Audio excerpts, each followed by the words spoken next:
Hi everyone, and welcome to the Millennial Revolt, an independent political talk show that seeks to bring a different narrative than the stale one we have going on right now in the mainstream media. So today we're going to be talking about some breaking news that is coming out of Turkey, and this has to do with Russian Ambassador Andrei Karlov, who was assassinated by a off-duty Turkish policeman who shouted Allah Akbar before he opened 8 shots, and Karlov succumbed to his injuries.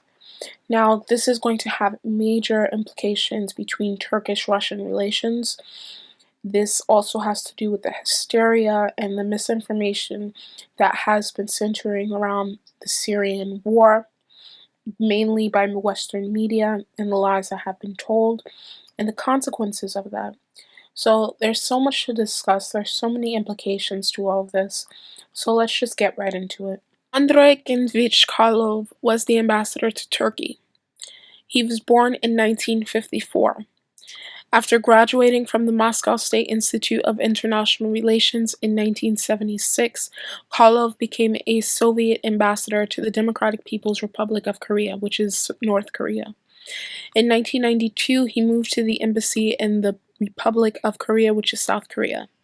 In 2001, he was promoted to Russia's ambassador extraordinary and plenary in ROK, the highest position a Russian ambassador can hold.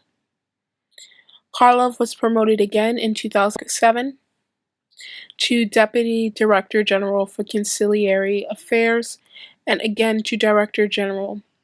In July of 2013, he returned to the field to become Russia's ambassador to Turkey. Karlov assumed the office as tensions between Russia and Turkey began to reach a fever pitch over the Syrian civil war. While Russia backed the official government of Syrian President Bashar al-Assad, Turkey threw its weight behind terrorists and rebel factions that were trying to oust him and destroy the Syrian government. In November of 2015, a Turkish fighter jet shot down a Russian Su-24 bomber that the Turkish government claimed had ignored warnings that it was violating Turkish airspace. They also claimed not to have known the nationality of the plane while after they shot it down. The Russians claimed that the bomber never entered Turkish airspace, nor were the pilots warned before the Turks opened fire. Russian President Vladimir Putin called the incident, which claimed the life of one of the pilots, a stab in the back by terrorist accomplices. It signaled a souring in Russo-Turkish relations. However, after the failed coup attempt in June of 2016, when Russia firmly supported the legitimate government of Turkey, relations drastically improved. President Erdogan publicly apologized for the incident with the Russian military aircraft, and the two countries pledged to work together in Syria, though acknowledging each other's differences. In a December 16th statement, Karlov said the Russo-Turkish relations have renormalized, as the two nations collaborate to evacuate civilians from a war-torn city, despite backing opposite sides of the Syrian civil war. He said in the last 3 months, our presidents Putin and Erdogan met 3 times and had phone conversations 11 times. President Putin has not spoken with any other world leader as often as he has spoken with President Erdogan. Karlov was married with children, and he was fluent in both English and Korean. He was 62 years old. While he was giving a public speech at Ankara Center for Contemporary Arts, Karlov was shot in the back 9 times by Mevlut Mert Antas, a 22-year-old Turkish police officer. Karlov died of his wounds shortly after. So this is going to have major implications, and this is going to just sour the relationship between Russia and Turkey.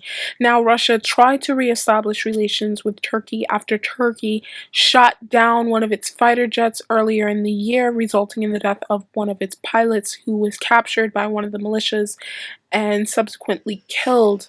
Now, given the fact that Turkey is a NATO member, in my opinion, this assassination attempt attempt is not, I don't think it's out of the blue. It was spontaneous. I think this was planned, in my opinion, because the Russian ambassador was out in the open. You've seen that the gunman was allowed to basically go on in a monologue, screaming Allah Akbar and saying things about Aleppo. Now, US President Barack Obama said that given Russia's supposed hacking of the US elections, that there will be consequences. Now again, Turkey is a NATO member, so the US could just probably get Turkey to do its dirty work for them, so their hands aren't in this. And this also has implications on what the US has been doing in Syria. Now, Russia has helped President Bashar al-Assad reclaim most of the major centers in Syria, taking back Aleppo, Homs, he has Damascus, and many people in Western media have been crying crocodile tears about Aleppo and the misinformation that has been going on there. So again, this to me just seems so premeditated, in my opinion. Obviously, said Karlov was into several minutes of a prepared speech at the embassy-sponsored exhibition in the capital city of Ankara, when Altis, wearing a suit and tie and standing near him like a bodyguard, shouted Allah Akbar and fired 8 shots into him. Altis also smashed some of the photos that were hung in the exhibition. There were panic as people ran for cover. NTV said while he was yelling in Turkish, the gunman shouted, "Don't forget Aleppo, don't forget Syria." Altis then shouted, stand back, only death will take me out of here. Anyone who has a role in the oppression will die one by one."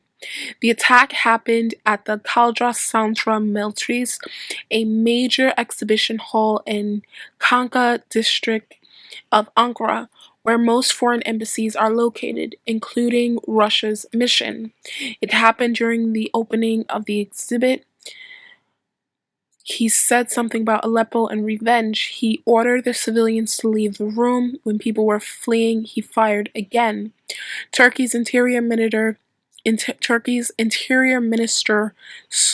Soli said that Altas has been working for the riot police squad in Ankara for the past 2.5 years. He was not believed to be on duty when the shooting happened. The foreign minister in Moscow described the incident as a terror attack. He said, "Today in Ankara, as a result of an attack, the Russian ambassador to Turkey, Andrei Karlov, received wounds that he died from." Ministry spokeswoman Maria Zakova said in televised comments. She said, "We qualify what happened as a terrorist attack. These murderers will be punished. Today the issue will be raised at the UN Security Council. Terrorism will not win out." The attack came days after protests in Turkey over Russia's role in Syria, although Moscow and Ankara are now closely working together to evacuate citizens from Aleppo. U.S. State Department spokesman John Kirby said U.S. officials were aware of the reports of the shooting. Of course they were. He said, "We condemn this attack, this act of violence, whatever its source. Our thoughts and prayers are with him and his family." On Tuesday, Turkish Foreign Minister Mevlut Cavusoglu, Russian counterpart Sergei Lavrov, and Foreign Minister Mohammad Javad Zarif of Iran, Assad's other key ally, are slated to hold unprecedented trilateral talks on the Syria conflict in Moscow. A Turkish official on Monday denied Ankara had forged any secret bargain with Moscow over the future of Syria, despite the improving cooperation that led to the deal for evacuations from Aleppo. According to Turkish police, Altnis was killed in a gunfight with authorities. He was 22 years old. Altnis was born June 24th in 1994 in the Sokuk district of Western province of Aydın. Altnis had been on duty for 2.5 years at the riot police unit in Ankara and was a graduate of the police vocational school in Izmir. 3 more people were also wounded in the attack.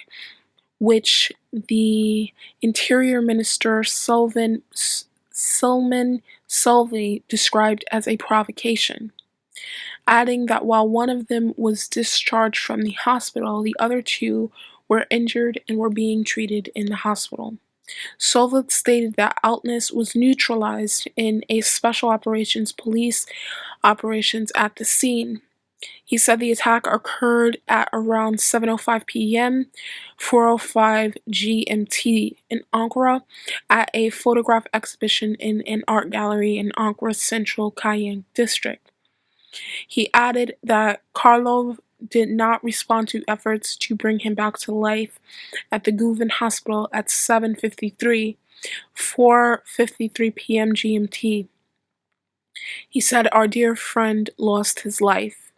Meanwhile, Altnit's mother and sister were detained in operations at their residence in Solkik during an operations. Meanwhile, the Kremlin has reported that President Vladimir Putin was studying a report on the attack. Russian Foreign Minister also said that the Russian side was in contact with Turkish authorities about the attack.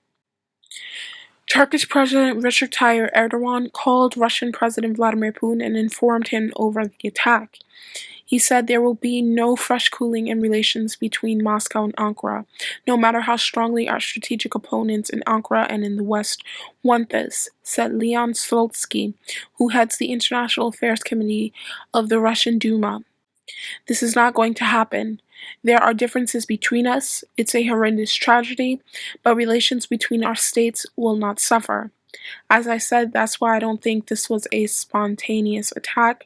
I think this was planned. It could have been some by state actors within Turkey, by NGOs that are affiliated with the West, because Turkey, Iran, and Russia was going to have a trilateral meeting on what was going on in Syria, and if Russia was to get Turkey on their side to stop backing terrorists in Syria, then that could change everything that's going on in that war and actually bring everlasting peace, unlike the Western coalition who are backing terrorists. The attack drew condemnation from world leaders and international organizations. U.S. Embassy Ambassador John Bass said, "I condemn in the strongest terms the heinous attack on Ambassador Karlov tonight." The U.S. Secretary of State John Kerry also issued a statement condemning the gun attack. He said the United States condemns the assassination today in Ankara of Russian Ambassador Andrei Karlov. Our thoughts and prayers are with his loved ones. The Russian people are with the other victims who were injured in the shooting. We stand ready to offer assistance to Russia and Turkey as they investigate the despicable attack, which was also an assault on the rights of all diplomats to safely and securely advance and represent their nations around the world. Boris Johnson tweeted out, "Shocked to hear of the despicable murder of Russia's ambassador to Turkey. My thoughts are with his family. I condemn this cowardly attack." NATO General John Stoltenberg also condemned the gun attack. He said, "I condemn the killing of Russia's ambassador to Turkey. My condolences to his family and the Russian people. No justification for such a heinous act." So I will have more information and update you guys as I find out more about this tragedy that has happened. It's going to be interesting to see how relations between Turkey and Russia play out. It's going to be interesting to see the effects of this assassination will have on the Syrian civil war and diplomacy between these two countries as well as the US, because again, as I said, I truly don't believe that anything that happens in Turkey as far as assassinations of ambassadors, the shooting down of the Russian jet, Turkey does on its own. It is not a lone actor, it is part of NATO, and it's in the US's sphere of influence. And again, President Obama said that Russia will supposedly pay for hacking into the US election. So, I'm the Millennial Revolt. Thank you guys so much for watching, and you have a wonderful day. Bye.